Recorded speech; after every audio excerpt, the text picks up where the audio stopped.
ভগবান শ্রী গণেশের নামের কিন্তু একটি পাসওয়ার্ড আছে। সেই পাসওয়ার্ডগুলো যদি আপনি আপনার সঠিক জায়গায় ব্যবহার করতে পারেন, প্রত্যেক দিন ব্যবহার করতে পারেন, কোনো কাজে যাওয়ার সময়, ভালো পরীক্ষা দেওয়ার সময়, কোনো কিছু কেনার সময়, যে কোনো ভালো কাজে বা রোজ যদি করতে পারেন, যখন আপনার মুখ দিয়ে ওয়ার্ডগুলো বেরোবে তখন কি হবে, এই ওয়ার্ডগুলো এক একটা ওয়ার্ড, ভগবান গণেশের এক একটা নাম যদি মুখ দিয়ে নেন, ভগবান গণেশের আকার ধারণ করে।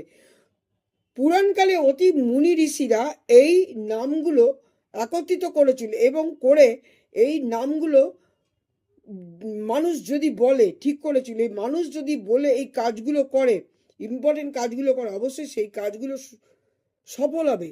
এটা অবশ্যই জানেন যে যখনই আমরা কোনো পুজো করি, আগে আমাদের গণেশ দেবের পুজো করতে হয়।